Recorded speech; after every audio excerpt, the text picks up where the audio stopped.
Yeah, with further ado, I'd like to introduce Professor Rummel. Professor is is a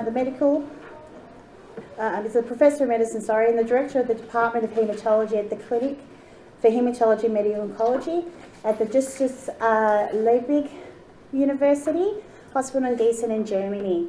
So Mathias has just got off the plane today, so thank you so much for being here today with us. His current research focuses on novel treatment approaches in hematological malignancies, and most notably in follicular lymphoma, in Waldenstroms, mantle cell lymphoma, and other indolent lymphomas such as chronic lymphocytic leukemia as well, and hairy cell leukemia. He's also a specialist in non-malignant hematology disorders such as ITP, which is a thrombocytopenic issue. He is the chair of the large cooperation of Germany study group in indolent lymphomas, with more than 220 study sites in Germany and Austria, so very busy there, and the principal investigator of several ongoing clinical trials, in particular investigator and initiated trials. Professor Rummel is actively involved in a number of professional scientific societies around the world, including the American Society of Haematology, American Society of Clinical Oncology, the European Society of Medical Oncology, and the European Haematology Association. He's been very well published in many different chapters of books and very papers in peer-reviewed scientific journals over the many years. So very well accomplished. So please join me in welcoming Professor Mathias Rummel.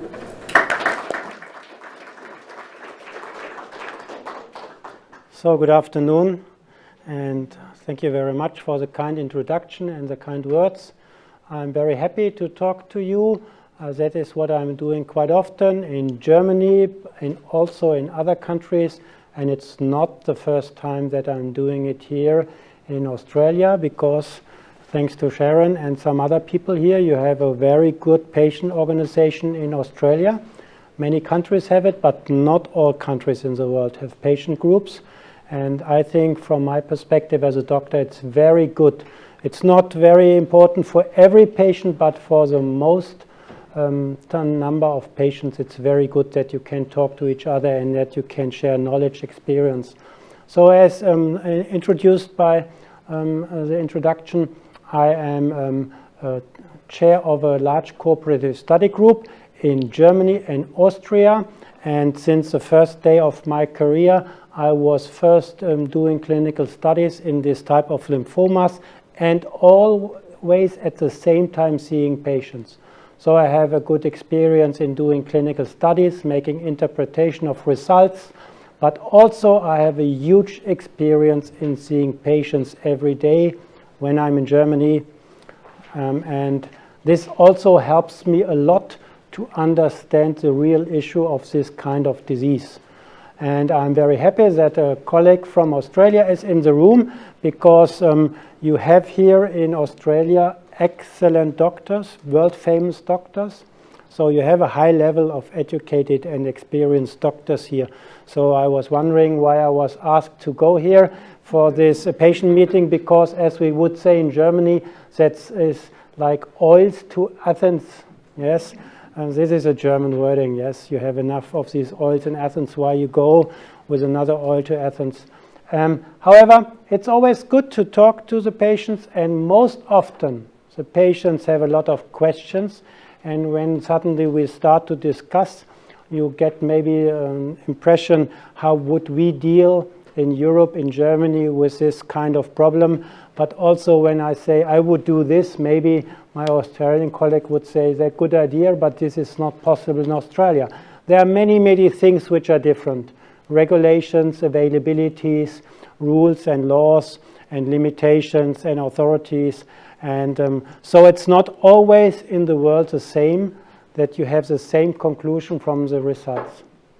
So I am here today for follicular lymphoma and Waldenstrom's disease.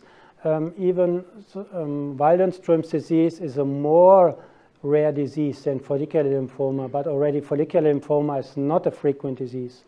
So I have, interestingly, in Germany, 100 Waldenstrom patients in my clinic, because many Waldenstrom patients travel to one place where finally a doctor has a lot of experience. And follicular lymphoma is more widespread in Germany. Many doctors do it.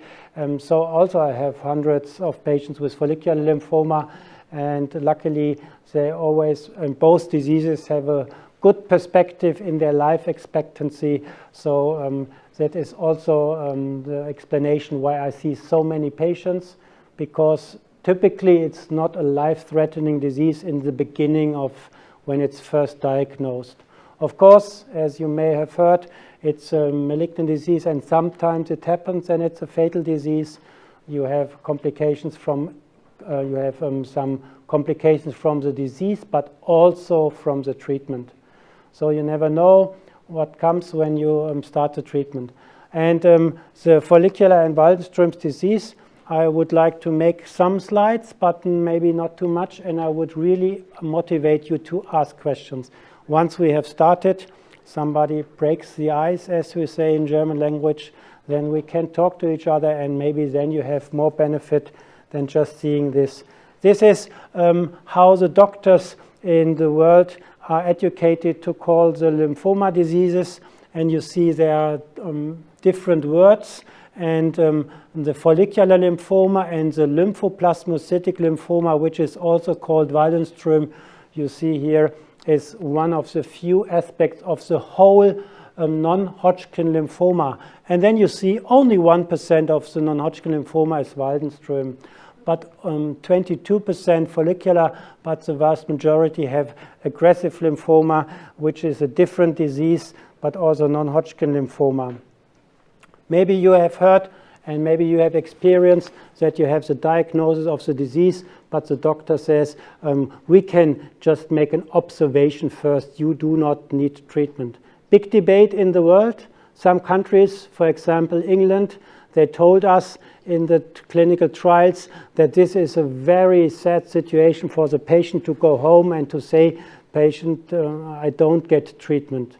In Germany, when you would be in my outpatient ward and I would talk to you, probably the patient would go home and would be happy.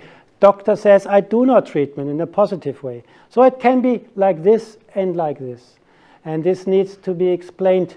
And because sometimes the disease is very, very slowly growing.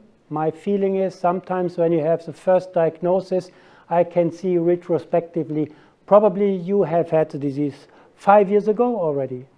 And it's only moving slowly. Sometimes it's different. Sometimes the lymph node is new, and then you get the impression this also only happened in the last month or so.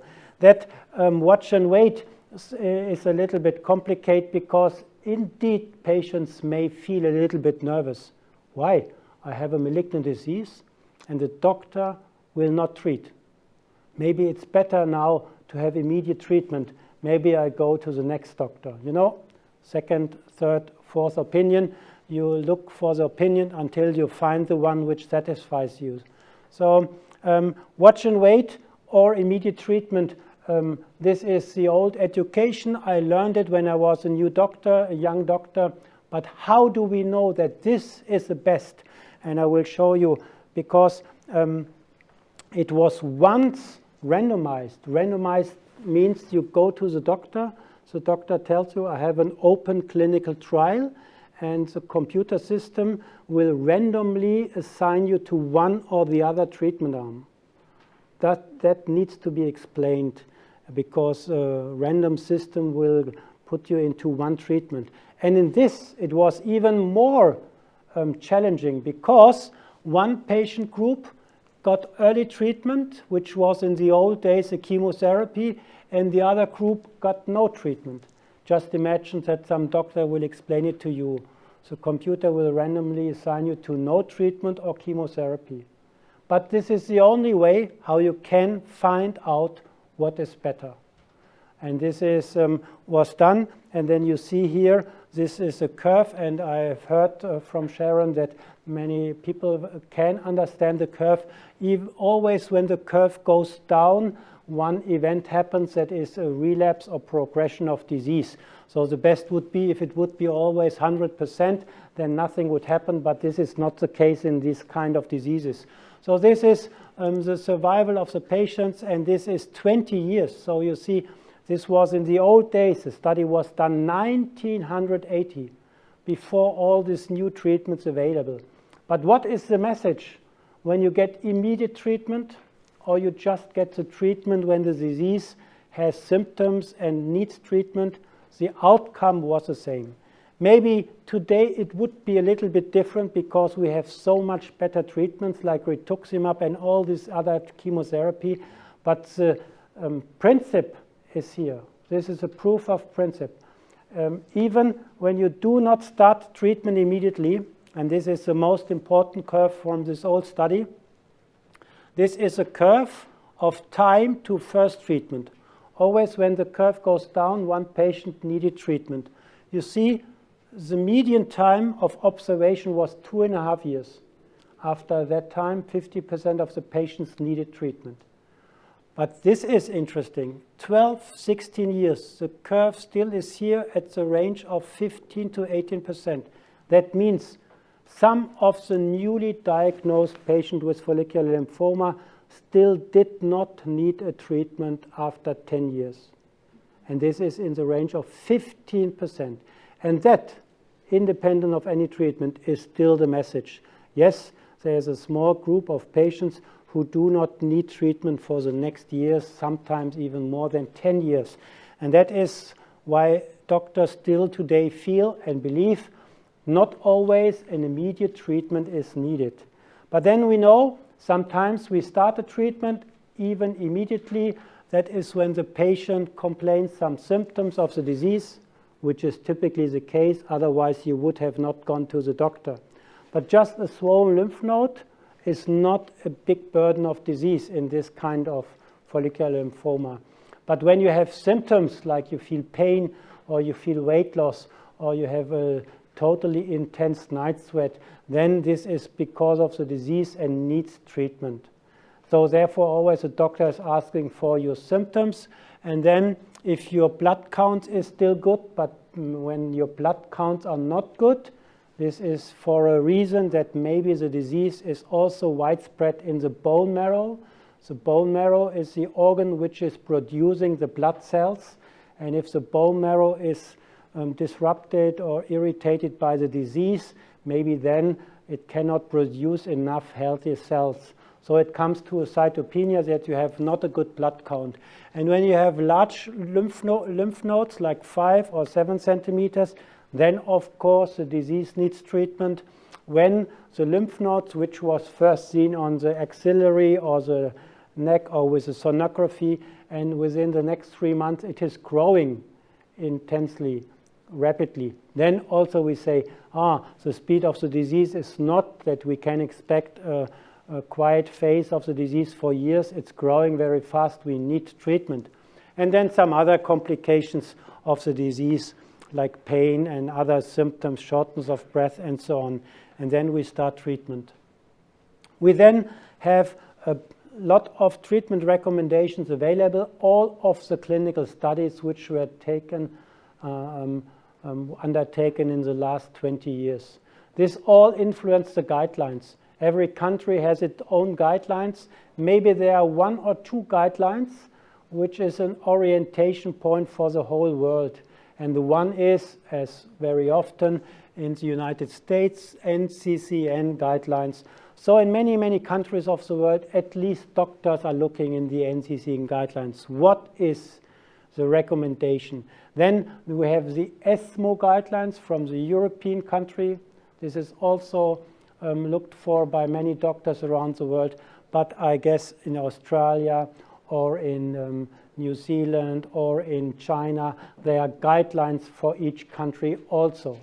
But then when you have so many different guidelines, you will see sometimes they have some different recommendation. How comes? You know, when you go to election of political party, the one believes that this political party is a good one and the other one says absolutely not. So it's interpretation. It is your interpretation of the same information you have. Everybody is making a different conclusion. That is the reason why there are different guidelines. And also it's a year is very important. You have in 2015 and in 2017 always change of the guidelines. And what is in the last decades for follicular lymphoma was that the bendamustine was always listed, and the CHOP and the CVP, plus rituximab, and just recently plus obinutuzumab. So always in this kind of disease, there is a combination recommended between a chemotherapy, which we call the chemo backbone, plus antibody against the lymphoma disease. And there are at the time being 2 antibodies available. This is rituximab, I would say the good old one rituximab, now available for more than 20 years, and a very new modern development of an antibody, which is obinutuzumab. Obinutuzumab, this is abbreviated R-CHOP, R-CVP, and BR, but with obinutuzumab you cannot make the abbreviation CHOP-O or BO or CVPO, because there was in the last 10 years another antibody starting with the O, which is ofatumumab, which is not anymore on the market, but this would be not unique if you would say BO. Also, when I heard in American meeting that somebody say we should recommend BO, there was a loud laughter in the audience, which I did not understand as a German at all. I was talking to them, why everybody is laughing? And they said, BO is not a good wording. And so the typical word would be BG, but this is not what the people know, because that is the trade name of the antibody, Gazyva or Gazyva. So this is a little bit complicated. So this is the 2 antibodies, rituximab or the obinutuzumab, and the trade name is Gazyva. When you travel through the countries and you discuss with all the doctors and the patient, there is some consensus. Watch and wait is consensus, more or less. You wait until the disease needs treatment. We call it indication for treatment. When it comes to treatment, chemotherapy is combined with immunotreatment, and immunotherapy means rituximab or Gazyva. Bendamustine plus rituximab, as I showed you, is one of the preferred regimens, and the reason why I'm saying this here is because this treatment was more or less discovered and developed in Germany. And of course, when you invite a German doctor, he will tell you what we're doing in Germany. And I'm not speaking for the world. This is my perspective, my perspective of the results and the way of German doctors are treating it. And in Germany, bendamustine is available since 50 years or so. And that is the reason why many, many German doctors have a very long and broad experience with administering bendamustine. Second, in Germany, different from many other countries in the world, once a medication is approved, you can look in the list of approved medication, it is also immediately reimbursed and funded. This is not the case in this country. 2 different time moments. Approval, TGA says it's approved, but you don't get it because it's not funded by the healthcare system. And this is 2 different ways. In Germany, never. It's the same. Therefore, I'm not used to this typical situation that a treatment is approved but cannot be given. So that's something probably also what is unique here in this country, not only in this, but in these countries where they have the 2 steps of registration, that maybe I'm talking bendamustine is a good treatment, but it's not so easy to give because maybe it's not on the list. I'm not an expert in this, what is in Australia. Then we have the maintenance treatment, and the maintenance treatment is 2 years of rituximab after the end of the chemotherapy rituximab treatment. Typically, the immunochemotherapy is the start of the treatment, which lasts approximately 6 months, 6 cycles of treatment.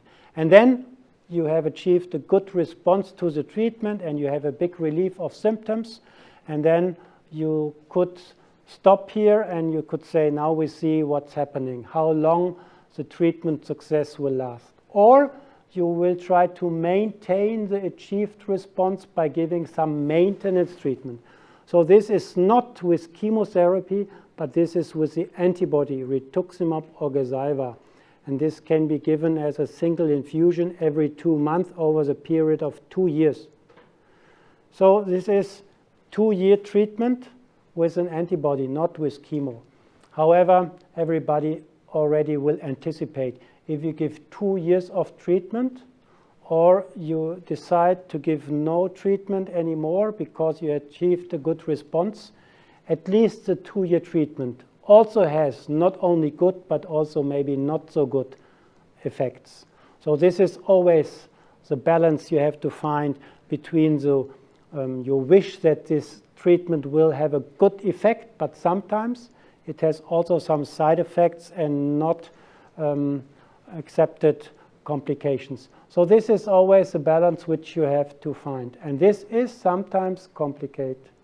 And this needs a long talk and discussion with your doctor, and he will tell you about the recommendation if he is in favor or not so much in favor of this 2-year additional treatment. I will show you a little bit the conflict of interest with this treatment, that it could be good and it could be maybe not so good. Then also what is in Germany available, the maintenance. We have a new issue that always the healthcare system is under financial pressure, and you just heard that there should be a new treatment in the future which is called CAR T-cell.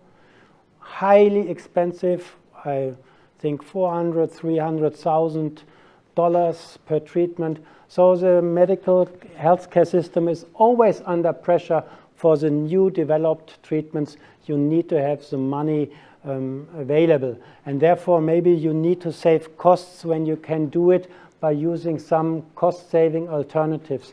And this is one of the big things at the moment discussed in Europe, using some biosimilars. Biosimilar is another word, and you may know the word generic. Generic is when you have alternative treatment for a very defined medication like aspirin. You probably have 100 generics in every drugstore in Australia of aspirin, but then it's for the bendamustine and for the other medications. But when it comes to a complicated medication like an antibody, you cannot call it a generic because it is just a similar, and this is called a biosimilar because it cannot be exactly the same product. And this is something which is now under discussion around the world, and that is also a new issue in Europe. And then we have also not only consensus, but we also have ongoing debates, and this is what the benefit of rituximab maintenance is. Is the new antibody really the better anti-CD20 antibody? And then we have a lot of new medications here. You may have read this or not. Very new, not approved for this type of lymphoma, but maybe in the future, the one or the other medication which is listed here can play a role. That's always good to know. Time is working for patients with this kind of disease. Once maybe you need it in the future, maybe there's already some new information from one of these new medications and then available for you. That is always good. Some patients want to know it. I say, no, wait, you don't need it at the moment. Don't make a big discussion about something which you do not need. Maybe in 1, 2, 3, 5, 10 years when you need the treatment, maybe everything has changed. But the good thing is there will be a lot of new development and new things in the future. 5 landmark studies have built the treatment algorithm, and this is always about maintenance. Rituximab, I already told you, the 2-year. The one study addressed the question of the best chemo to be combined with rituximab, and then we have something which is a new imagination, chemo-free. Chemo-free probably sounds perfect because then you feel, oh, this is toxicity-free. But to tell you very quickly, that is not true. Chemofree also has side effects, and I will show you the results for this. But this is again something new to the situation, which also can help all the patients in the future. And then this one with the rituximab or obinutuzumab. This one was a trial for which we became famous in Germany, because in this STEEL study group, indolent lymphomas, we addressed first time the question if bendamustine or CHOP is a better treatment, and this is one of the typical randomized comparison. 50% of the patient gets this treatment and the other this treatment, and I as a doctor have no influence on it. So this is a typical trial, and it was here the numbers of side effects, and here we could see if the number is lower, that means that the side effects happened not so frequent compared to here. This is hematotoxicity, that means cytopenia, that the blood cell count is impaired and influenced. This happened less often with bendamustine. This was one of the reasons why bendamustine became first known in the community. Oh, something is maybe better tolerated, and also in non-hematological toxicity, which is hair loss, neuropathy on your fingers and toes, or inflammation of your mouth like mucositis, stomatitis, or allergic reaction of the skin, or some infections, complications. Also, this needs to be compared. What is better tolerated by the patients? And here also, this was a finding that the neuropathy, which comes after CHOP on your fingertips in approximately 1/3 of the patients, did not happen with bendamustine, and that infections happened with bendamustine, but less often than with CHOP. So in general, the bendamustine was found to be a little bit better tolerated by CHOP. And then, surprisingly, in this curve of efficacy, we got the impression not even better tolerated, but even a little bit more effective. So that was a big surprise to the community, why one treatment with bendamustine alone is even better than the combination of 4 medications like CHOP is. Each character stands for 1 medication. So it's a polychemotherapy compared to 1 chemotherapy.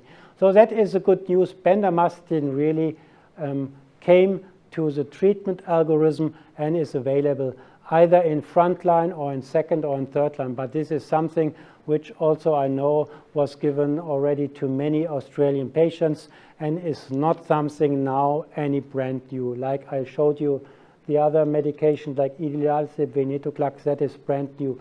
This is not so brand new. And you see that this was working in all these low-grade lymphomas like follicular lymphoma and waldenstrom, and also in other diseases, bendamustine had its good influence on the outcome. Then we looked again after a longer follow-up, and this is 10, 11, 12 years after the initial treatment was given. And this is what I meant in my beginning. Sometimes you have 6 months of treatment, and the treatment and the response duration lasts very long. That means here 120 months, 10 years, 11, 12 years, but still this curve here, the time to second treatment is above 50%. So in our study, more than 50% of the patients had a very long-lasting effect of the treatment. Always what is true is when you see the results of a study, the results look better than in real life. So you cannot translate it one-to-one to the real world, because always a study is producing a little bit better results. So much controlled treatment algorithm, so much attention of the doctors paying attention to side effects and switching the treatment. So very, very well taken care patients in clinical studies. Maybe that is one of the explanations that these results typically look a little bit better than real world.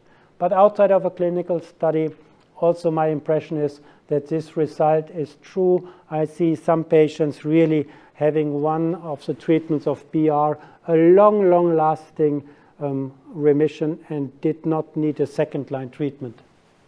What is a major concern once the patient has a malignant disease like a lymphoma, the body is open probably as a vulnerability for malignant disease. So sometimes these patients get a second type of cancer in addition to the lymphoma, and then maybe also we discuss if this is negatively influenced by the chemotherapy, because chemotherapy is cytotoxic drugs. It makes some cytotoxicity to the healthy cells also, and as a long-term side effect, it could induce a higher probability of having a second cancer. But here we looked in this study, it was more or less the same number of patients after 10 years who had a secondary malignancy. And sometimes it's, of course, the typical things what happen when you are an elderly man, that some of the men get a prostate cancer and some other types of malignancy. But there was in our study no difference between the two treatments. And then always, which is the most important thing, not only disease control, but overall survival expectancy. So one patient is asking how long this effect of the treatment will last. And of course, the one burning question sometimes is, how long am I going to live with that disease? And living is always longer than disease control, because you typically have the chance for second, third, and fourth line treatment. And but still, what happened after the first initiation of the treatment, and then you see that after 10 years, the chance of being alive in that study was 70%. Also, what we learned from that study is that the patients who died at this moment until 10 years were more or less the patient who entered the study in a higher age. So the patients who died earlier were the patients who entered the study in the age of 75, 77. And this is, of course, a normal consequence. When you are already 75 entering the study, there is a high risk that you will not survive until you are 85 with a malignant disease. But the good thing is when you enter the study in the age of 60, 65, so the probability according to age was different. The younger patients lived, of course, longer. Then we know the one study which addressed, once you have achieved the response, I told you, we can give 2-year rituximab maintenance. So the patients in this study got R chemo, 2 different ones, not bendamustine, it was a different study. And then when you achieved the response, there was again a randomized assignment to only observation or 2-year rituximab maintenance. And then this is the result. The disease control, progression-free survival, was better with a 2-year treatment of maintenance. And the overall survival was not. And this then was discussed in the scientific community. Maybe that's too short observation period for maintenance. And then everybody was waiting for the longer observation. And then the study group in France, this is LUSA, showed the results after 10 years. Still after 10 years, the same picture as in the German trial with BR against CHOPR. There's a big difference between the two treatment arms. This was maintenance, this was no maintenance. Unfortunately, the overall survival did not show any difference. You hardly cannot see that these curves here are 2 curves. They are absolutely superimposable. And that opens the question, is it really worth to do 2-year maintenance? Probably you can expect the one people say, yes, we have less second-line treatments, we have longer disease control. The other group of people say, no, you not influence the most important outcome, which for the patient counts the most, which is the life expectancy. So this is really a question which can be discussed with a lot of pro and contra. And here is showing when you do nothing or when you do 2-year maintenance, you see that the number here, 57, is higher than 38, 24 higher than 17.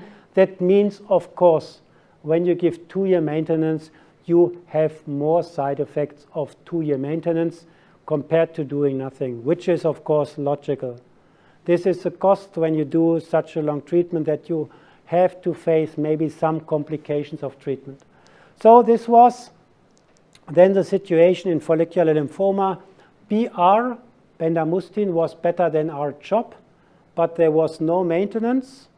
The maintenance, 2 years, improved the treatment in CHOP-R, so why not giving BR plus maintenance? Was a big discussion in the community around the world.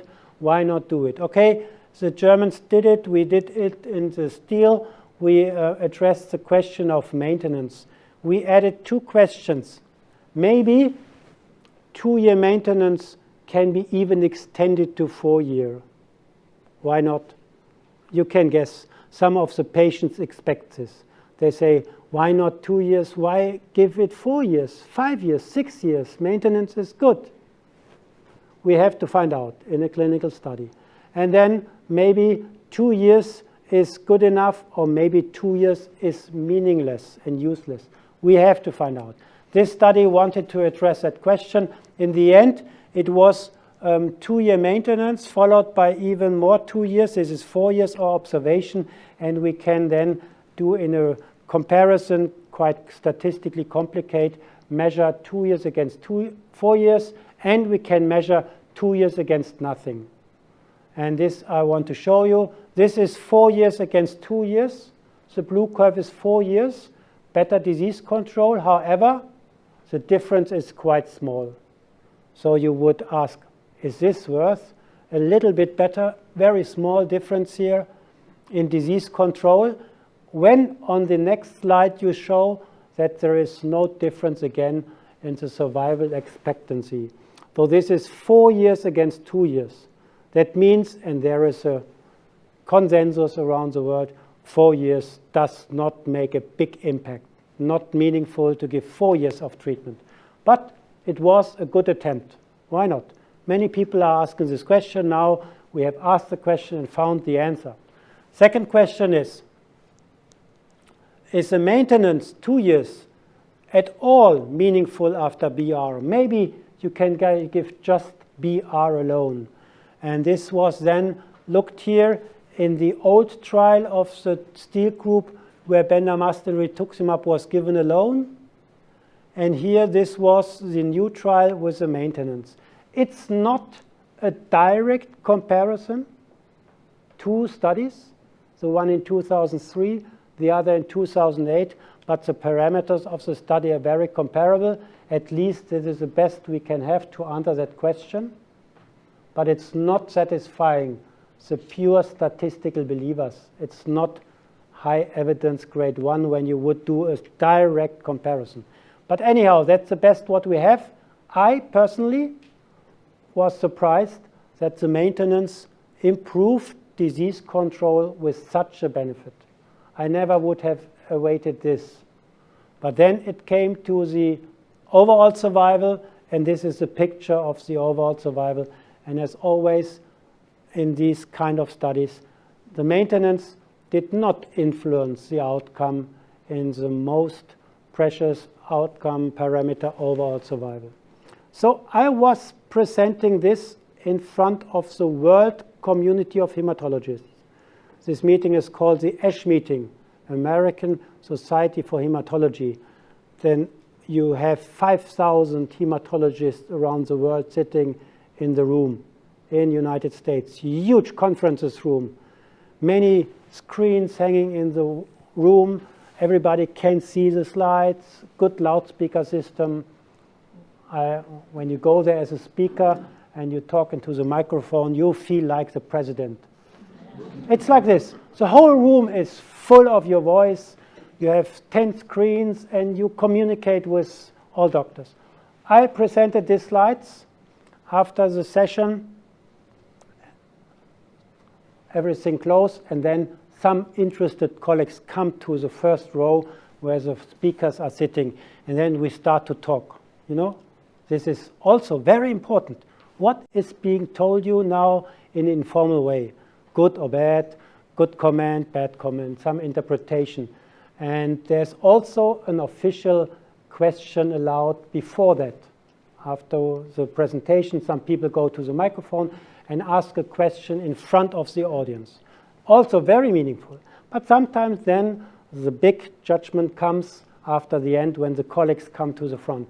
So I was there in the front and I saw the most influential US American colleague. He took me in his arms and he said, I love you for this study.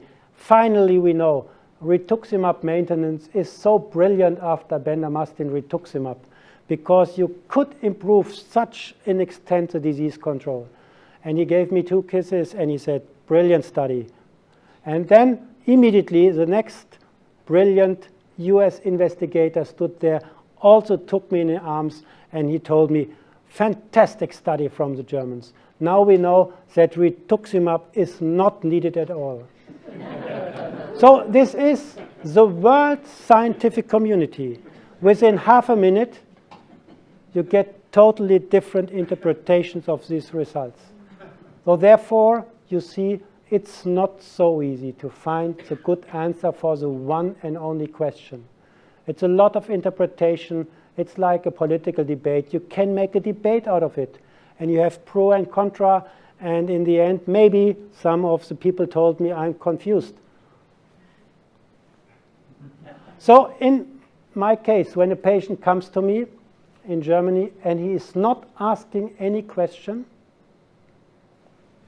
because he is feeling that is a doctor, he is authority, I will follow his recommendations. In case I see this, I will recommend no maintenance. In case a patient has some printed paper and tells me, I found this on the internet, I'm absolutely highly motivated, yes, maintenance can be given. So I will not make it the one or the only decision on the one or the bad side. It's different for each individual, and you have to counterbalance the pro and contra. And this may be different for the one person, and for the next person it's again different. So this is why probably computer intelligence in the future will not make medicine decisions. We have this in, how you call it, in electronical intelligent systems, and I don't think this will be the solution for the future because these things are too complicated. If the Dr. Watson from IBM has to conclude, I don't know what he would conclude out of such results. So this is a situation, and this can be discussed in extent, and maybe you have the one or the other question later on. So the Gallium study I want to briefly introduce. This is the antibody which is new, and this influenced also the world. It's a huge worldwide study. And also you see here John Seymour, and maybe another from Australia, no, and you... This one not. Ah, Stephen Opat. 2 doctors from Melbourne. Fantastic. So it's most important relevant doctors for the success of the study. And the first presenter was selected by the study committee. It was an Englishman, and the last author was somebody from Germany. You don't find my name because I did not participate in that study. You cannot be a part of a study initiative all around the world. It's impossible. So this was a very, very important study, and it was chemotherapy in both arms, and one was rituximab and the one was Gazyva, the new antibody, and then followed by maintenance. Interestingly, this was standard treatment. Everybody who responded to this 6 months of treatment was then treated with 2-year maintenance, either with rituximab or with obinutuzumab. Response rates, overall response rate, that is how fast the disease becomes smaller after the 6 months of treatment, was more or less the same. You see here 87 against 88%. But then you see again the same curves, which is disease control. The red curve looks a little bit better than the blue curve. And the red curve is with a new antibody. So the new antibody produced a better disease control. However, the difference was not so impressive. It's rather a small difference between the curves. And yeah, it was a true effect. There is a difference in favor of the new antibody. And then you see the curves of the overall survival. Nobody in the community is surprised. As always, you have seen it. Okay. Unfortunately, it did not translate in an outcome improvement of the overall survival. But then we, of course, have the second moment in our mind. So, efficacy is better. What is with the toxicity? Maybe even it's better. Then it's a home run. A better treatment and better tolerated. But it was not the case. You see here the arm with a new antibody, Gazyva, and you see here how often the side effect occurred, 74% against 67% in rituximab. Grade 3 neutropenia, cytopenia is it, 44 against 38%. Fever, 6.9 against 4.9. Infusion-related reactions, 6.7 against 3.7. Many of this table is full that always the one side effect is a little bit more often. Not a big difference. It's not a breakthrough. It's not that you see, wow, it's 40 against 4%. It's not like this. It's maybe 67 against 63%. But the picture is clear. In all parameters, the obinutuzumab treatment was a little bit more toxic than the rituximab. And then this is the situation. What you conclude? You have a small difference in favor of efficacy and a small difference against the treatment with a new antibody in toxicity. So I was already asked by many patients in the world who wants to communicate via email because they Google in the internet and find email addresses, and they ask me this question: what shall I do? And maybe you already understand that there is no easy answer. I cannot say just, okay, go. It's not easy. And in particular, some patients have a huge anxiety against one of the side effects. If that happens, I would not recommend. If the patient feels very fit and strong and will say, side effects, I don't care, then probably you have an easy decision. Okay, let's do the one treatment when you're really feeling inside your body that you are prepared maybe to tolerate 7% more side effects. Why not make it? So it will be different from patient to patient, as case to case. And I now want to show you the last landmark study which addressed the question of chemo-free. Chemo-free is a new word which gives you hope. We have a treatment without chemo, and hopefully that means a treatment without so many side effects. And this was lenalidomide plus rituximab against chemotherapy plus rituximab. And lenalidomide is a tablet which is taken here 21 days, 22 days, and then 1 day rest, and again repeat the treatment at 4 weeks. So 3 weeks tablets, 1 week no tablet, and then repeating the same treatment. Combination with rituximab. And the other thing is the typical chemo, CHOP, bendamustine, CVP. So this was a comparison. 2.5 years treatment against 2.5 year treatment.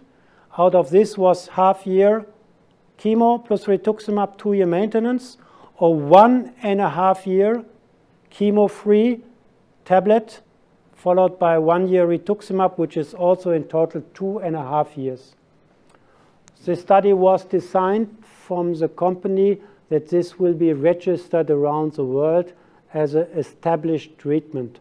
For that, you need to convince the medical authorities around the world that this one treatment is better than the standard treatment. Otherwise, there's no good justification that you have a new treatment in the treatment recommendations. And this was the outcome. Response rates, complete response rates, are chemo 53, not chemo 48. No big difference, more or less the same. At least the chemo-free was clearly not better. Progression-free survival, disease control, no difference between the chemo and the non-chemo approach. So it was called a negative study because the chemo-free was not better than the chemo. However, also one very important information. Chemo-free is as effective as chemo. So this is clearly something new for the armamentarium of treatment. It is more or less comparable to the chemo. So something new available suddenly for the patients. But it was not planned to be accepted by the authority when it's not better.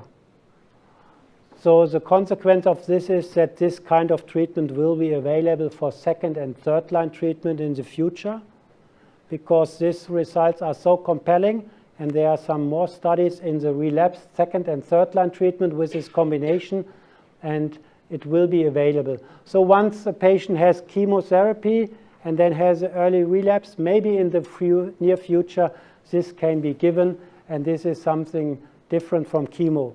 But now, I told you already, chemo-free means toxicity-free, big question mark, yes or no. This was the side effects of the two treatments. You cannot find immediately what is what treatment. It looks more or less the same. So that means chemo-free is not a brilliant thing. This is chemo-free, and this is chemo. There are some small differences, no question.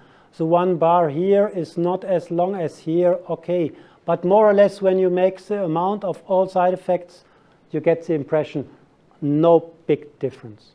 So this is one of the illusion which is not true for the future. Chemo-free also has the same amount, more or less, of side effects. Maybe per characteristic side effects, it may be a little difference, but in total, it is also a burden of complications and side effects. Therefore, the authors concluded there are important differences in safety profiles. They don't say chemo-free is better. And also here, the chemo-free was not better than our chemo. So it will be, however, available in the near future for the treatment of this kind of disease.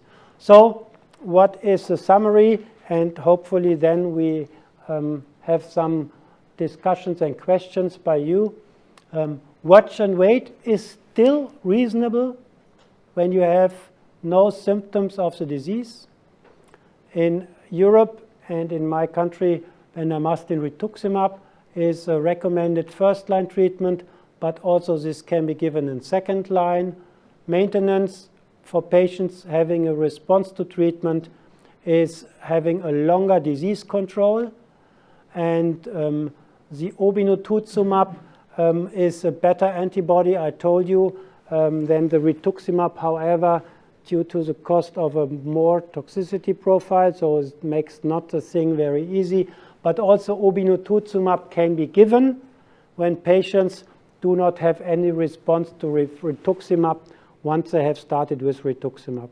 That's also a good chance for the new antibody once the old antibody rituximab was not having a good success.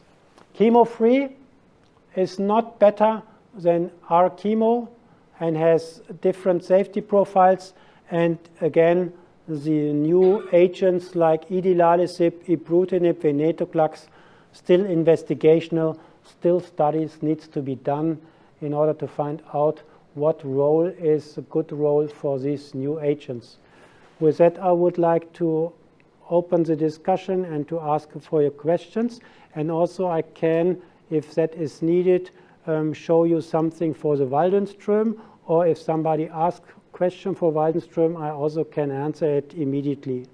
So with that, I like to thank you for your attention so far, and now hopefully we have some good and fruitful discussion. Thank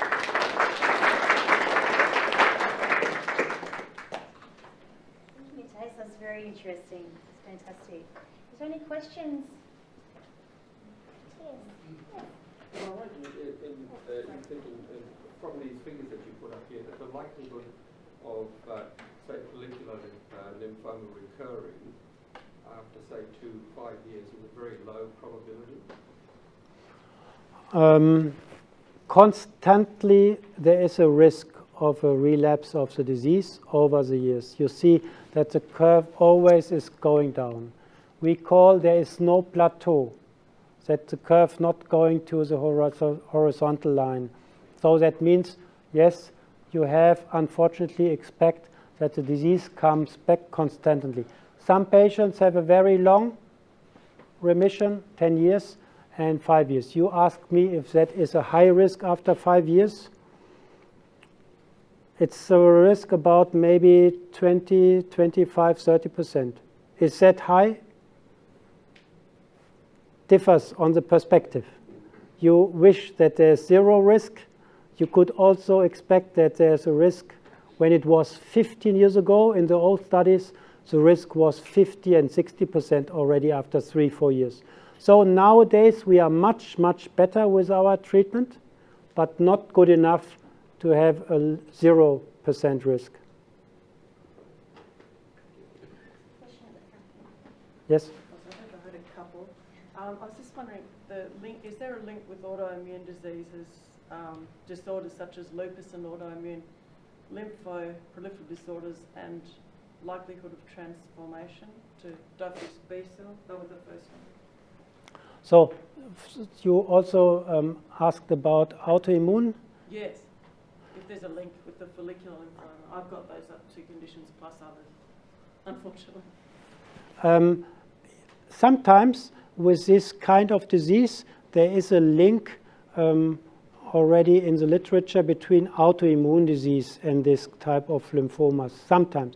I would not say necessarily in follicular lymphoma, but in a very similar disease like chronic lymphocytic leukemia or waldenstrom, yes, there is a higher risk of patients having at the same time some autoimmune disorders. And the other question is with the transformation. This is the nature of the disease, that there will be a small risk of transformation of the disease from a less aggressive disease to a highly aggressive disease. So the character of the disease can change over the time. And we would say, according to our statistics, the risk is 2% each year continuously. So that means in the first year, 2% of the patients experience that the disease becomes more aggressive. After 10 years, 2% per year, you have a higher risk of 20%, that suddenly the disease becomes more aggressive. This is called transformation of the disease. And this transformation means that the biology and the natural behavior of the disease becomes different. Only can be found out by a new biopsy of the tissue of the lymph node. This is how you can make proof of this speculation. Sometimes you speculate because the disease comes back and you have symptoms, and then the doctor and you says, oh, is it the same disease? Maybe it's transformed or a different disease.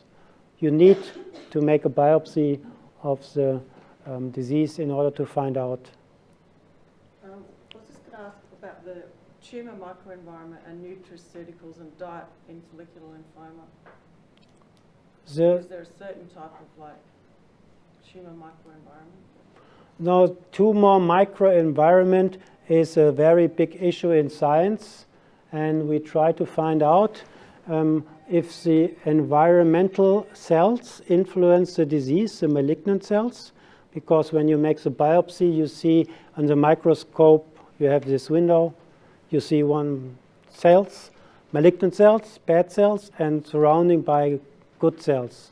Sometimes some cells of inflammation, macrophages, immune system cells, and you ask yourself, maybe this has something to do with the disease. This is a big discussion, a big scientific field. We know that in other lymphomas, which is not the same, this is a case. Hodgkin lymphoma, for example. exactly what you just mentioned is a very high probability that the environment is influencing the disease. If that is also the case in follicular lymphoma and waldenstrom, we don't know. And even more important, if so, we would not know how to influence it.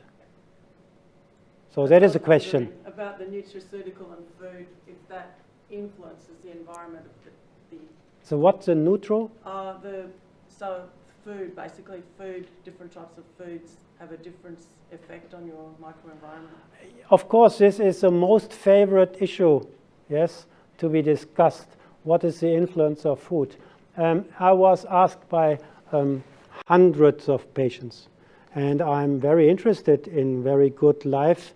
So I was then looking for the literature, and I did it for 2-3 years, really finding and collecting all studies which is good for food, to get some clue what is true.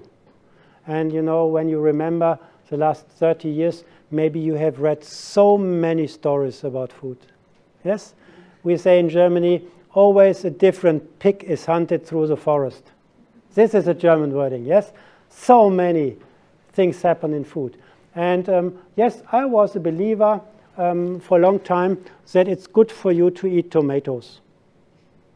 And then I started to eat tomatoes. I still do it, but it is good for me to eat tomatoes. I feel well. Then I was reading in the literature, it's good for you to eat heated tomatoes. Yes, I was reading it with a lot of enthusiasm. Heated tomatoes. That is the reason why the people live longer when they eat a lot of pizza. That is a true observation. There is a very high level publication. High consumption of pizza is improving survival. But in the end, we all know things are not so easy. It so complicates the world, yes, and the life. The people who eat pizza live at the seaside of Europe, Italy. Maybe they live longer because they eat also olive oils and have a relaxed life in Italy. Sunshine, more relaxed, you know. South Europeans don't go to work like Germans every day. They say, come on, pasta, siesta, vino. And so maybe all these things influence it. To make the story short, I did it for 3-4 years, finding all the studies from food. I found out that dark chocolate is good, and olive oil is good, and tomatoes is good, and green tea is good, and then made a recipe for my wife. Please, I want to eat this. It's impossible, you know, when you collect all these things. And in the end, I'm absolutely convinced, absolutely, that food will not influence any of these things. The only thing what can influence food is when you eat too much. That is not good. Agreeing around the world. But if you look like you look, probably if you eat every day broccoli or not and drink green tea or not, will not have an influence. That is my personal conclusion. But I have another answer. The one thing what you can do is sport. I feel and I'm convinced that daily sport activity is making a much bigger change in this disease in general and your health than paying attention to the little details of food. Thank you very much. Yes? A couple of questions. Going on with the food theme, there's a recent study in Switzerland looking at metformin and saracinopene. What's your opinion of where that might go? You know, being something that would starve out the cancer through... Yes. All these things are very inspirational. I also was reading this with metformin. I was just recently in the country Indonesia, where metformin is the most cheapest drug, and it's taken by all diabetes patients. But in addition, because the poor country Indonesia can afford metformin, all other people eat it because they feel metformin is good against everything or against these other disorders. And when I'm going to be asked, like you know, asking me, I would say, I don't know what is the background of that. you need in the end a randomized trial. And you could say, oh, come on, he is always giving you the same answer. It's easy to hide behind the story. You do a randomized trial. I step back and that's it. Perfect answer. But it's very true. I have seen so many hypotheses which fail once you do it. Therefore, I feel rumors and illusions, hundreds. But what is in the end true needs to be found out. Otherwise, you recommend suddenly, like in Indonesia, everybody buys metformin because it's cheap and because it's not harming you. Who knows? So, yes, I'm reading this, and I hope that somewhere in the world there will be a study. I don't know if the Swiss people are doing a study like this. You have told me that would be a good thing. But you know, we have learned from these big studies in Scandinavia where 70,000 were treated with food or not. It was a healthcare nursing study or so it's called. And from that you could learn a lot. And then you learned about the calories and the intake of food and so on. But you need a very, very, very long time of observation. And then in the end, you have a huge influence of so many cofactors and variables. So yes, hopefully there will be something, but at the moment I would say probably nothing worse to do it. I hope they do it. And the other question is, do you see any value in the genetics, I don't know, really genetic studies, the things like the onconomics tests that you can have done? There's a Greek one, I think there's a German one, there's a French one, I don't know which is better or whether any of them are any good, to actually work out what treatment might work before we start and have a refractory situation. Absolutely, yes, this is the future, and I'm a part of this in Germany. I do the study with next generation sequencing and liquid biopsies, and this is a mutation of the malignant cells of the lymphoma. Also can be done within the malignant cell of lung cancer, colorectal cancer, breast cancer. You all read it nowadays in the newspapers that the genetic mutation of the malignant disease has a huge impact on if you respond to the one treatment or not, and if you have a bad or a high risk. And I think that it will be probably in the future very, very good and helpful information. But at the moment, we don't have the information. We do it in Germany. We have done it in 270 patients in my clinic, and we found a huge amount of data, which is overwhelming our capacities. 98 genes mutations. Some mutations are happening 2-3 times in the same gene at different spots of the genes. And then you have so many cofactors influencing this thing. But I'm quite sure in 1, 2, 3 years from now, we already have some interesting new information exactly for that question. That some of the mutations are predisposing the patient go for this treatment and not for this. This is the objective of our study. We want to find out if you have a special mutational signal, and then you are a best candidate for BR, or absolutely not a good candidate for BR because you're having a mutation which is not good for that kind of treatment. And probably this will be known in the future. And the interesting thing is that this also can be done out of the peripheral blood in the future. At the moment, we need the biopsy tissue of the lymph node, but we are correlating it to the blood parameters. You can find the same mutations in the blood when you have the technology. And that is called liquid biopsy. Not the biopsy of the lymph node, but liquid biopsy just taking blood. And this is one of the most fascinating things for the future, I feel. 2 to 3 years? I have to just keep on. Professor Rummel, one of your earlier slides gave the statistic on time before treatment. I think it was about 2.3 years. I'm interested to know, does that vary, for instance, between follicular lymphoma and waldenstrom's? And I'm particularly interested to know if there was any geographical difference between countries. The reason that I'm Waldenstrom's groups have got a database, and that overall statistic is in line with what was found true for the Waldenstroms.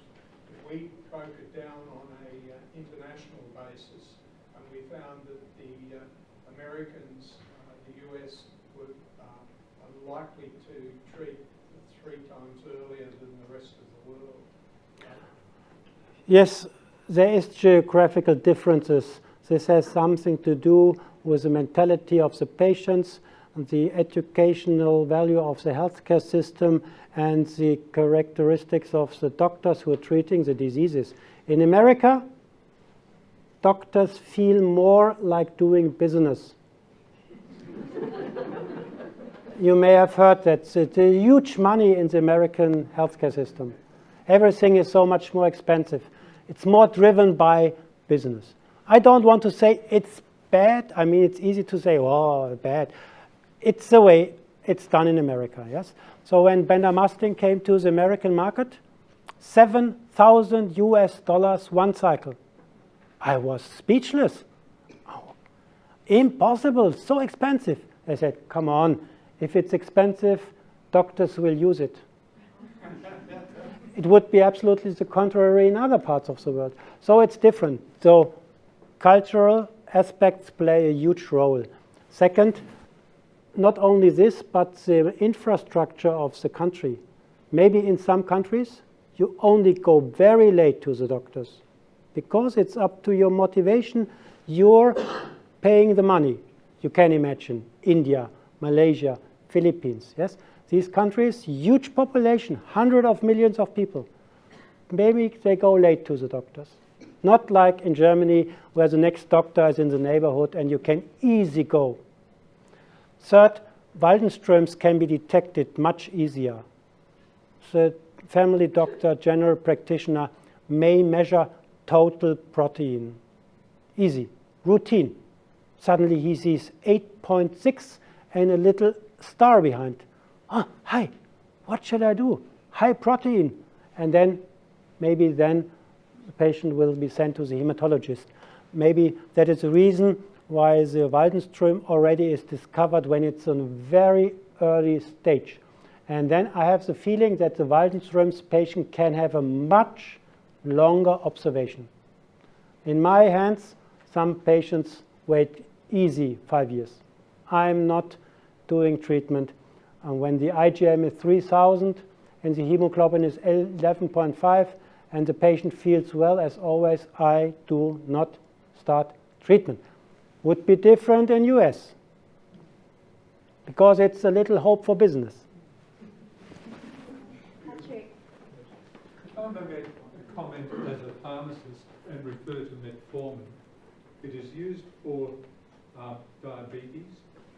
There is a lot of peripheral neuropathy results from diabetes, but a lot of peripheral neuropathy also results from metformin with the B12 deficiency and then the consequent peripheral neuropathy. So it's almost paradoxical that that should be considered as a treatment for Waldenstrom's. Yes? Actually, interestingly, I had peripheral neuropathy for my Waldenstrom's until I had a bilateral hip replacement and it disappeared. No, the question I have is, I did a post-Gulf War health study conducted by Monash, and one of the things I noticed in my results, the Epstein-Barr virus came up as being positive. Now I know that I'm 7 years now watching weight. My father had Waldenstrom's as well. He was dealt with fairly aggressively 20 years ago and then started collecting a whole lot of other complications.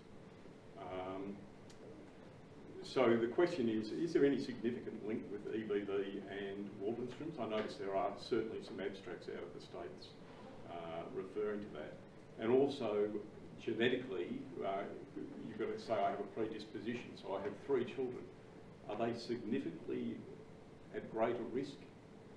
And whatever significant is that 10% greater risk or 50% greater risk?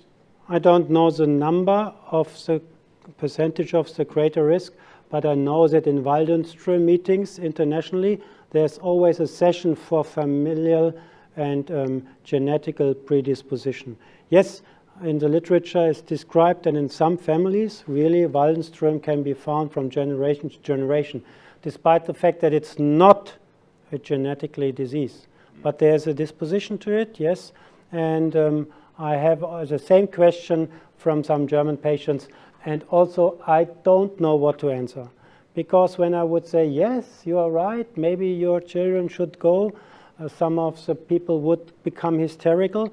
But if I would not say it, maybe then the patient would say, why did you not tell me? So yes, I have to agree, you are right, that there are some statistical link between familial disposition or not. So therefore, yes, I would say maybe, why not make a check in the blood? It's not such a big thing. And the other question was with EBV. EBV. Is there significant link between EBV and Waldenstroms, or more particularly just... I would not say that EBV plays a role in Waldenstrom's disease. EBV plays a role in some lymphomas, but you never know if the EBV was first or the lymphoma was first. So you don't know what is the chicken, what is the egg. And sometimes EBV, when it's found, sometimes it has some poorer prognosis. We found when we start to treat and we see some EBV reactivation, that is then not a good thing. But if you're just the carrier of EBV, maybe this does not put you at a high risk because it's widespread in the population. Yeah. I was going to ask, did you think Waldenstrom's was hereditary? And you've just sort of answered it. Are there any cases where someone has been on watch and wait and it's never developed further, that you know of? You mean watch and wait, and then after 10 years, you still have watch and wait? Yeah. Oh, yes. And 20 years? Yes. Yes, absolutely. This I showed you on the one curve, that's the risk of not having any treatment. That's not a risk. That's a chance. Is still around 15% after 10 to 12, 15 years. And this is in accordance with my personal experience. This is not just theory on some publication from 30 years ago. Yes, I see these patients. And can some people never be treated? Yes. Yes.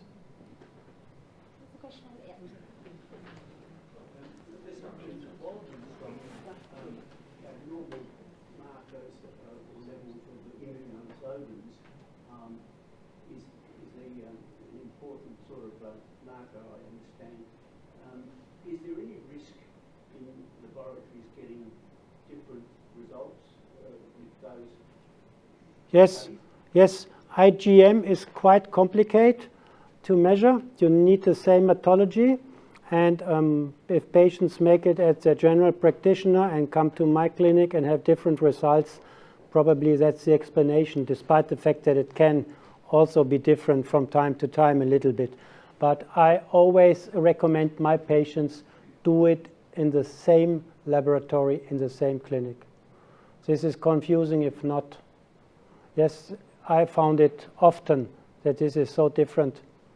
Not a big difference, but it's different enough to make confusion. My symptoms started with stomach pain and then diagnosed with follicular. And I'm currently on watch and wait. I'm very comfortable with the medical advice I'm getting and the science side of it. But what concerns me is there's some point of that in terms of my symptoms that I have to decide if it's too much. And I just wonder what advice you give your patients as to how they monitor those other symptoms. But even if the science is looking positive, i.e. to keep on watch and wait. So I feel that I have to keep tolerating it and grim and bearing it as long as I can to see if the science catches up with how I'm feeling. Yeah, complicated and difficult question, yes. How can I measure your degree and burden of symptoms, yes? And first, I have to make monitoring observation in all respects of symptoms. I not only would ask you for your stomach pain, but for everything else, what comes in addition. That gives me a good perspective. Second, yes, stomach pain. How shall I make a decision on this, yes? Maybe I would ask you 0 to 10 10 different grades of pain, how severe it is.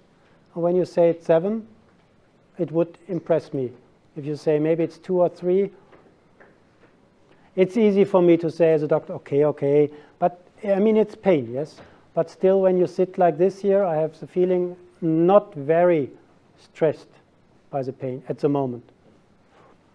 So, case by case, and you cannot find it in the textbook of hematology. You cannot find it in the guidelines. Individual decision, you have to make it. I would not say it's up to you. That would be too easy. You make the decision when it's time to treat. No, it's always a good communication with your doctor, and then you start to talk aloud 2 or 3 minutes, and then you get an impression. It has been more or stable and so on. Can you tell us the relationship between bendamustine and side effect of platelet reduction? Yes. When you give bendamustine as a first-line treatment, platelet reduction is not a problem. When you give it in second and third line, then your bone marrow, which is producing the platelets, maybe is already impaired by the previous chemotherapy. And also when you have it as third and second line, you already are older than in the first line. So always the treatment in first line is better tolerated than second and third line. When you treat with bendamustine and it was the second and third treatment, the risk of platelet reduction is becoming greater and greater. It happens. My platelets went down to about half after bendamustine, up in the first line. I only had 3 sessions, so stopped. Could that be something else, or is it possible that bendamustine caused that? First, I would speculate that this is bendamustine effect. Second, yes, it could be something else. Then I would look if there is a bone marrow result available from your bone marrow. I would look if the production of platelets was absolutely normal before starting treatment, yes or no. And then maybe the pathology report of the bone marrow tells there is a production of platelets. However, it looks a little bit strange. However, it's a little bit reduced, something like this. This would all influence the way of answering. I had another biopsy and they said platelet production bone marrow that produces platelets was completely normal. Completely normal. Yeah, it's still my platelets are low anyway. Then this could be explanation as asked in the first row here, autoimmune disorder concomitantly together with a disease. Maybe there's one theoretical chance that you have an autoimmune disorder against your platelets. In particular then when your bone marrow is producing normal platelets, it looks like, but you don't have it, maybe. But when you would be treated with bendamustine rituximab with both, in case you would have an autoimmune disorder, it would improve, typically. In addition, everything can happen. Even then, you could have an autoimmune disorder and it's not improving. So it's a very rare observation.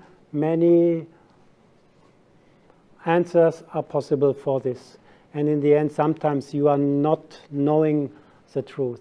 It's like this. But when the bone marrow produces enough platelets and you don't have it, I would also think about autoimmune disorder. Your immune system may attack your platelets, maybe.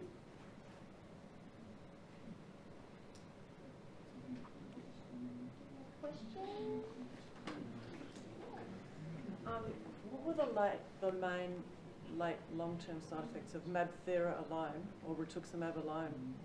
I had dexamethasone and MabThera for follicular lymphoma. So when you just get MabThera alone, yes, and not together with chemo, you can expect that the side effects are less. I had a lot of heart pain in the infusion and hours after, like stabbing. And apparently I'm cardiolipin positive, but my heart was never checked before any treatment. No mention of something. Cardiolipin positive. Yeah, And yeah, I think it's called cardiolipin. mechanism apart from? So when you would be treated with rituximab alone, and maybe you speculate that you have an autoimmune disorder together with this cardiolipine and so these things, then the rituximab would treat this autoimmune disorder. Yeah. Would be a good thing. Yes. In general, when you give only rituximab, but not the combination of rituximab plus chemo, the expected side effects would be less than the combination of both. I was just wondering if there might be heart damage, permanent heart damage. No, permanent heart damage after rituximab is a very, very low probability. But you never know, you know, when you would see the summary of product characteristics taken out of the MabThera package. You open the little box and you put out the paper and you unfold it, and it becomes, in the end, so long. Probably you find heart damage. 0.5%. In the registration trial, they listed everything what happened, even if it was not a side effect of the treatment, but it occurred accidentally at the same time of the treatment. So that is the reason why everything is listed there. So probably, yes, you find, but I have not seen it any time, heart damage because of rituximab alone. Thank you. What percentage of people, when they have their first treatment, that the disease goes from indolent to aggressive, caused by the treatment? Caused by the treatment. Yeah. How you know that this is caused by the treatment? That's always, in the end, a little bit speculation. Some doctors want to say that it's caused by the treatment. Very hard to say. In the end, the thing is, it happened, and if it was caused by the treatment or caused by the disease, maybe in the end it's a mixture of both things. But when it's transformed, you need to treat it as it is an aggressive lymphoma. You need to treat it with a very definitive treatment. Did I answer your question? Yeah, so it's just an anecdotal story then. Yeah, I feel so, yes. Can I get your opinion? My haematologist has an ongoing idea that when I've done my 2.5 years of rituximab maintenance, and he's still saying your lymphoma is indolent, we will still watch and wait. He checks the bloods and says they haven't changed a lot since the last 12 weeks you were here.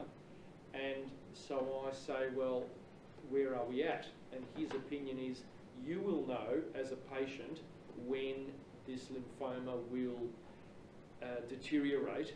And I ask him why, and he says you will get sweats at night, or you will have rapid weight loss.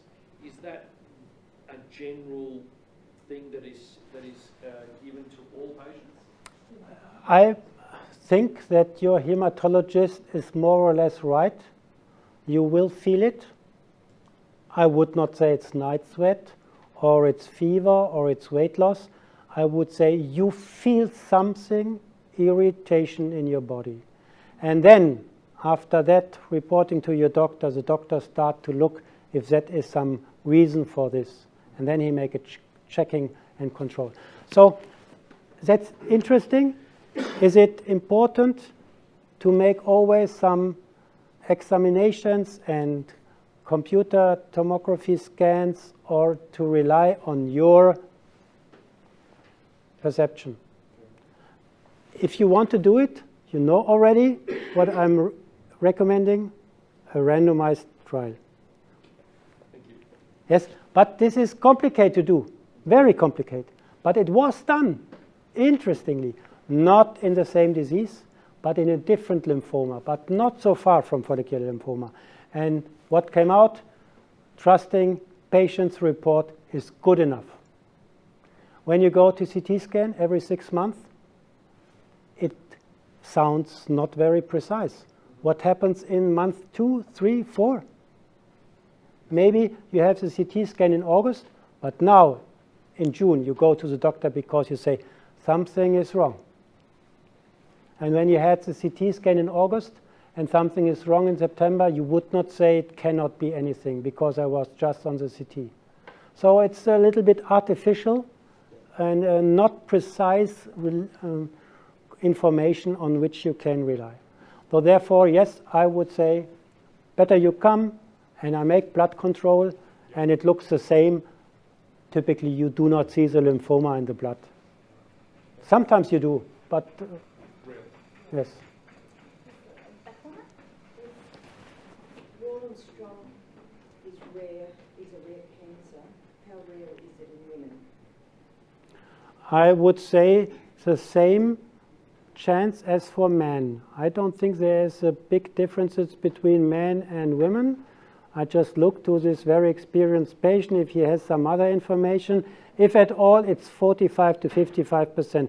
But I feel it's the same distribution between the two sexes. Some way that it said it was even more rare in women. No. Wondering why. No. I just have scanned my patients and I get the same amount of women than men.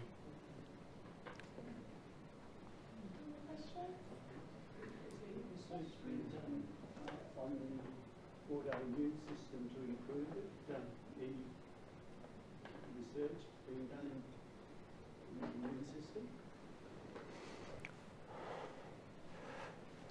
Yes, it's complicated to understand what exactly the immune system is and where you should target the immune system to improve.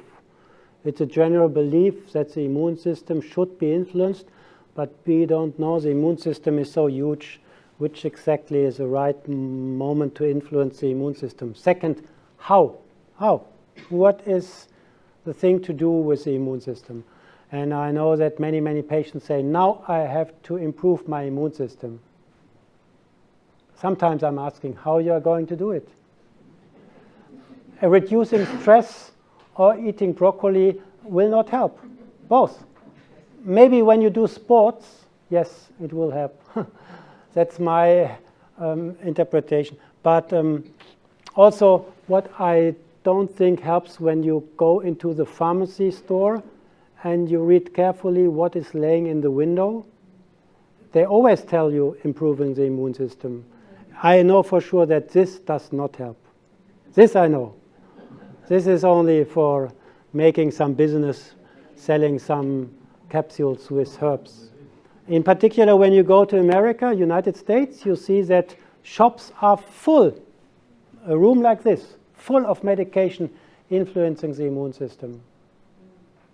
And the Americans have no better immune systems than here. TV ads and everything too. Any other questions, guys? In 2008, I was diagnosed with large B-cell lymphoma, and I had R-CHOP and successfully was treated and had also had a stem cell transplant after that. And then just recently I've been diagnosed with follicular lymphoma. My hematologist is quite surprised that I had the stem cell transplant in 2008, and his thoughts are that currently now that he wouldn't recommend the stem cell transplant after successful treatment. Is that what's your opinion on that? Afterwards, you are usually smarter than 10 years ago. I mean, that is some words of wisdom. It's easy to say. Maybe in 2008 there was good reasons to do so. I don't know it now from your story. Maybe there was good reasons to do so. The interesting... Well, I've read that the screening of the stem cells now for any sort of leftover disease, if you like, in the stem cells is far better. So I was just curious to know why the hematologist now wouldn't recommend a stem cell, self-to-self stem cell, not a donor stem cell. Because 10 years later, today's, you are more informed about the value of stem cell transplantation than 10 years ago. There are some randomized trials showing that the fulfill of hope was not there. Yes? So you hope that the stem cell transplantation has a good impact on your outcome, but when you do a randomized trial, no, it was not. This is maybe something new, why now you say maybe 10 years ago it should have not been done, but 10 years ago you did not have the same information level as today. The interesting thing is why you have now follicular lymphoma, maybe is because you had from the very first beginning a follicular lymphoma, had a diffuse large, this was successfully treated, but the low-grade lymphoma survived. Or it came new to your body because you have a predisposition of developing a lymphoma disease. Yeah, no, my hematologist, that's the theory that I had the follicular before the large one. Yes?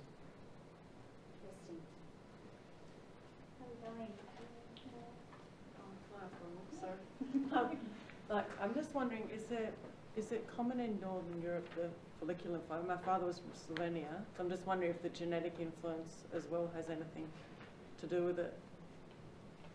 Like where people live, basically, who do get that. Where you live? Oh no, I live here where it's fairly cool in Melbourne. Like not much, sun and stuff. I'm just wondering if Slovenian people get it a lot as well. Or? Slovenian? Yeah, my father's from Slovenia. So I've got a genetic influence. Just wondering. Of course, as you expect, I don't know anything about the epidemiology in Slovenia. No. And probably Slovenia is the same as Middle Europe, I would say so. And yes, when the people tell me maybe I should avoid this and less stress and more sun and more vacation, it's a good wish for our life. But probably you cannot influence it, that you just move to Slovenia and laying in the sun and hoping that you are healthy. I mean, I also have my wishes, but you cannot make it in the real world. I don't know if that would be worse for you to do so, to have more sun or so, or more sport, but I don't think Slovenian people have a higher genetic risk. I don't know, at least. Maybe these things never have been investigated. Whoever makes this genetic disposition in Sweden compared to Denmark, to Italy, Slovenia, Romania, and Russia and China, maybe in the end there will be some interesting information, I'm sure. But could that also be that in certain countries you're so likely to die of something else before you're ever diagnosed with a lymphoma that it becomes? So, for example, follicular lymphoma and a chronic lymphocytic leukemia is only happening 10 times less often in Asia. Why? And in Asia, aggressive lymphoma is more often than here. Why? Genetic, environment, I don't know. I thought it might be vitamin D. Vitamin D is very good. That's what I'm saying. Vitamin D is, yes, vitamin D is good. So coming back to the food. I believe one thing, vitamin D is good. I have to say, this is good. But probably you cannot eat enough vitamin D, then you have to eat a lot of fatty fish. And so I recommend all my lymphoma patients vitamin D as a tablet. It's the only thing I recommend. The reason why I'm doing this, because in Germany the studies found out that when you have a good vitamin D level in your blood, which is a normal range, there's a high scientific probability that the rituximab treatment works better. Now you told me a year and a half into my treatment. And there is not 100%, it's not 100% evidence that this is true, but there's some good information that there is something true with the vitamin D story. And vitamin D is probably something where you cannot make something wrong, when you don't make overdose.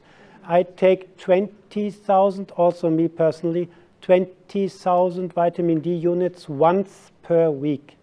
This is also the official recommendation of the German Society for Hematology for lymphoma patients when you start with a low vitamin D level. However, in Germany, you can guess how many Germans have a low vitamin D? 90%. Maybe this is more better here because you have more sunshine. But we all read Australia is having this situation with the sun, And they all recommend to the world a huge sun protection factor. When you do it, you don't have sun in your skin. So probably you have a lot of sun, you do sun protection with factor 50, you have a low vitamin D level because the sun cannot work. So therefore it's interesting to check the vitamin D level. And when I say so, many people say me, oh, that is expensive because it's not covered by the healthcare insurance. In Germany it costs 27 euro. So I say, okay, not a big deal. We're definitely finding that here, having lower vitamin D. Also low vitamin D? How are we going? Right there. Oh, look, I would like to say a big thank you, Mathias. I think it was fantastic.